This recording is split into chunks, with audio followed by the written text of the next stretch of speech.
Throughout history, situational awareness in war and defense has always been the critical factor in defeat or victory. From observation of the enemy directly across a field in colonial times, to the trench warfare of World War I, the battles of Normandy and the sands of Iwo Jima in World War II, and the daunting jungles of Vietnam and the deserts of the Middle East, situational awareness is ever more complicated. Today's complex urban environments of every size and shape, from village, town, and city, even clustered around mountainous terrain in faraway places, terrorist strongholds dig in. Here too, battlefield visualization saves lives and provides vital mission support. In law enforcement, the world is also much more complicated, with situational awareness becoming increasingly critical and harder to achieve. From an NFL football game to presidential rally, a concert, or a business conference, security is part of the game. The ability to know the landscape, visualize it, and see it accurately depicted in 3D simulation. There is but one company with this new capability. Charles Chuck Harrington is Chief Executive Officer of Parsons, a nearly $4 billion technology-focused engineering company specializing in defense intelligence, security, and infrastructure modernization. It is Parsons' unique 3D geospatial mapping technology that is on display as CES Government 2020's focus on technology. Ladies and gentlemen, please welcome to the stage Parsons' Chief Executive Officer, Chuck Harrington.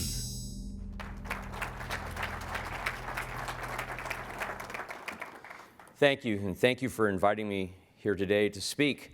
As the video implies, we're living in a world of really unprecedented technology change and advancement, and a world where, as technology advances every day, so do our connections, and it's a pace that's not going to slow down. So that's my assertion. And my question to all of you is, as leaders, are we really ready for this? Really, are we ready?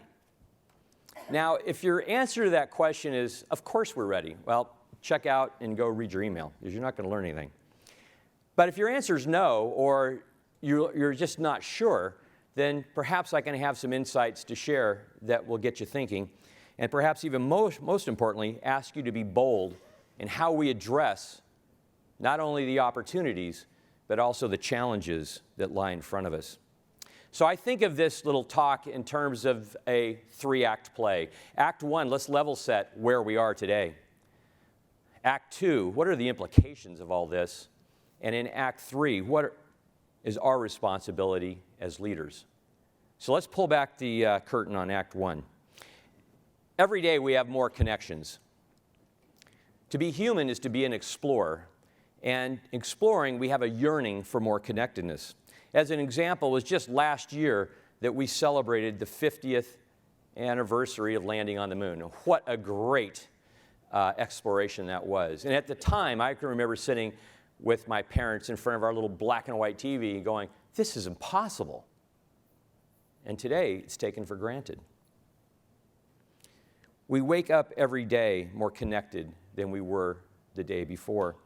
It's estimated that in the year 1900, global knowledge was doubling roughly once every 100 years. And that was, by the way, way down from what it had been in the past. Around the invention of the wheel, the perfection of the wheel, it was estimated to be doubling roughly every 1,000 years.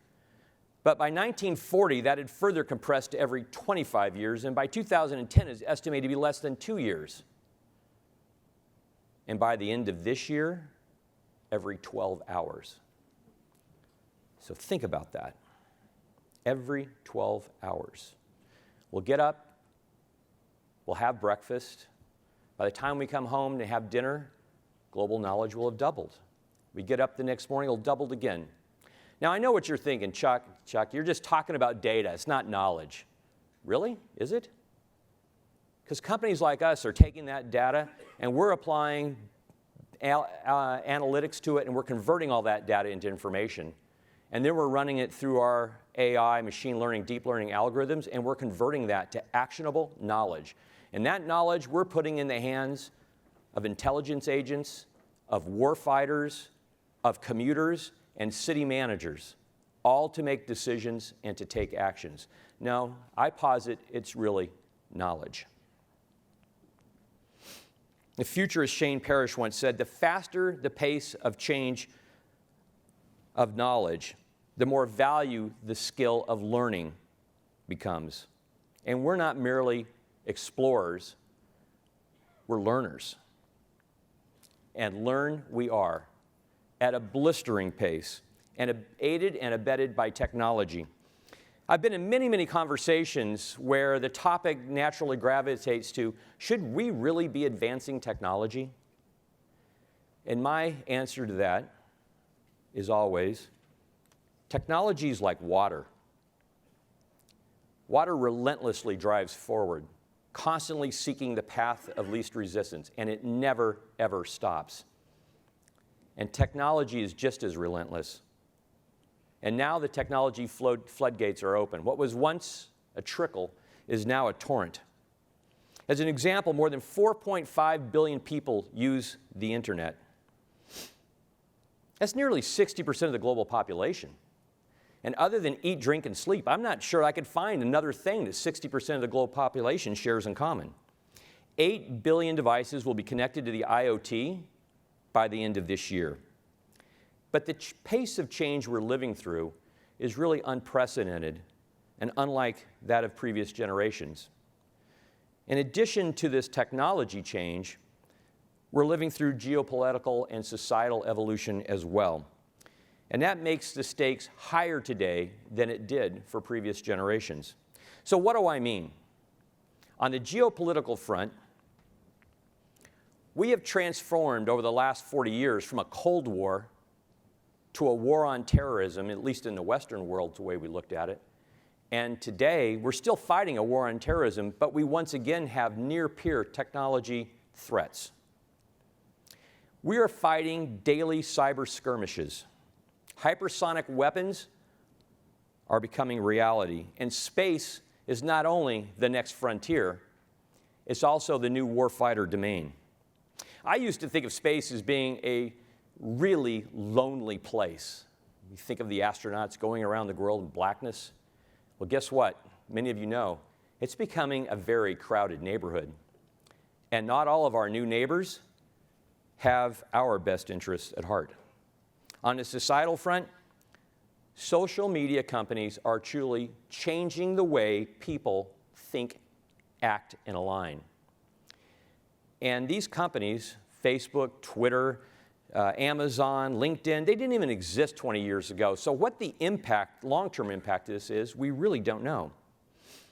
Add in smartphones, smart watches, connected homes, connected cars, connected communities.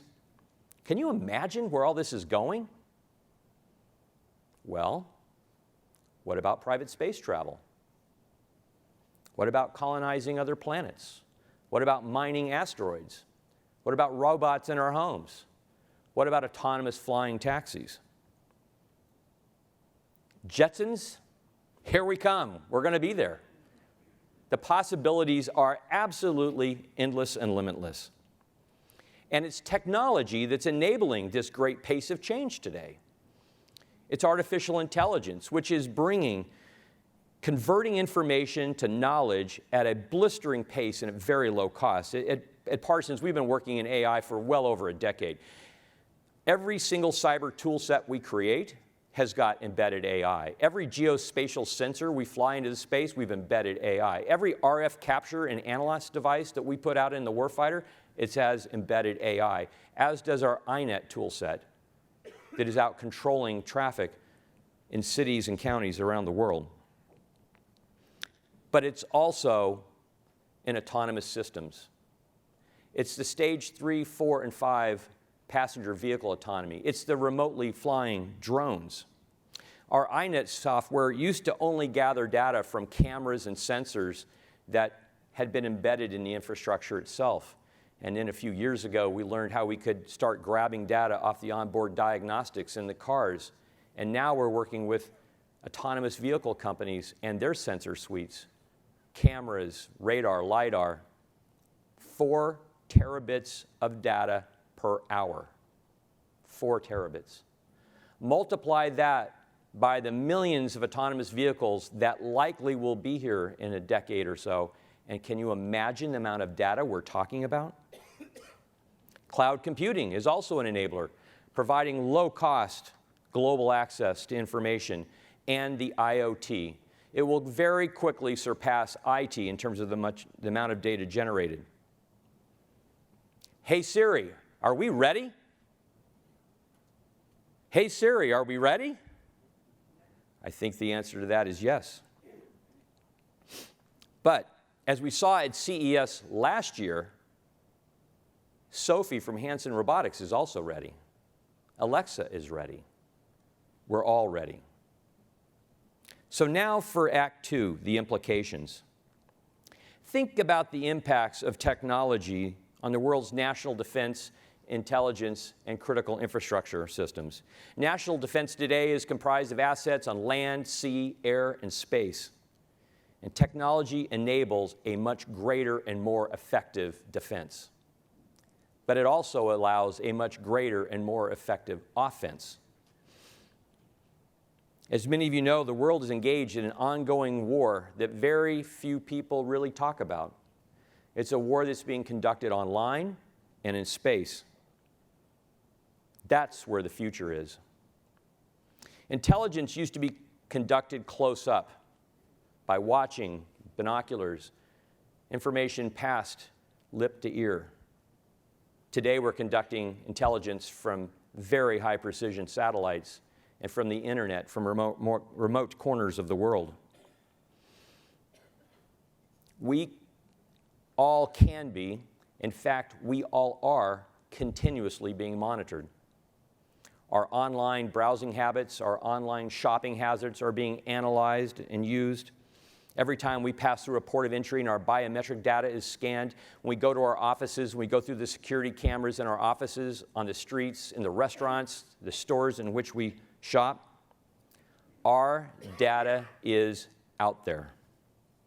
But how secure is it? Our critical infrastructure wasn't designed with this in mind. It's decades old. Heck, in some cases, it's centuries old. And our 21st century technology is putting tremendous pressure on our 20th century infrastructure, and it's putting that pressure right alongside the pressure it's placing on governments and societies. So, as an example, 4 billion people, that's 55% of the global population, live in cities. And by 2050, that number is expected to grow to 7 billion people.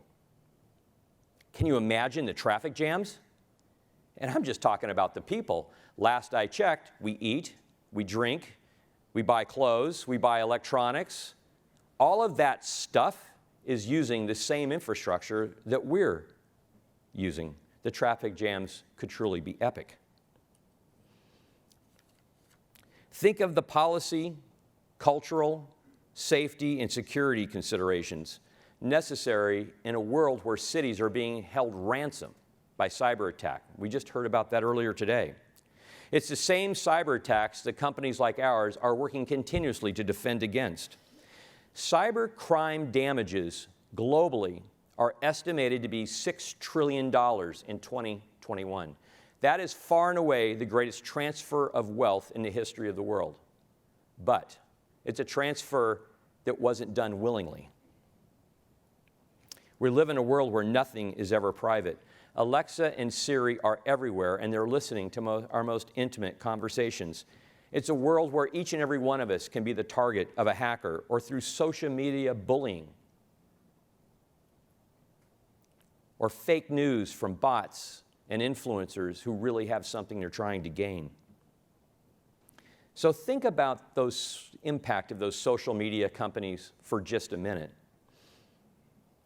Their revenues in cash are greater than most nations in the world, and their users are greater than the largest populations of countries in the world.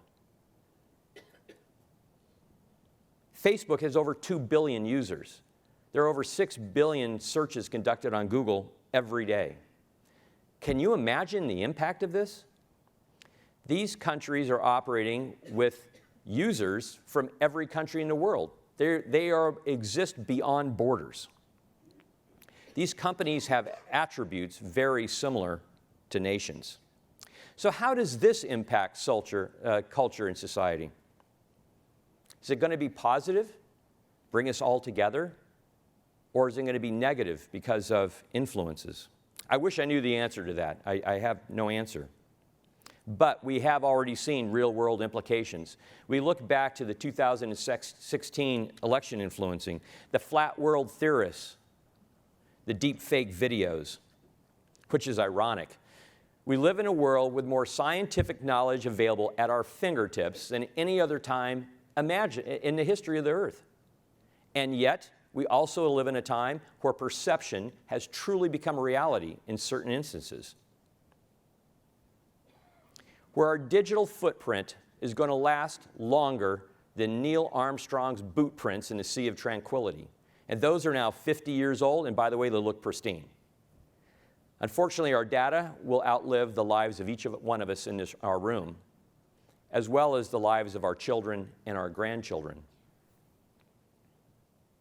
So to prepare for the future,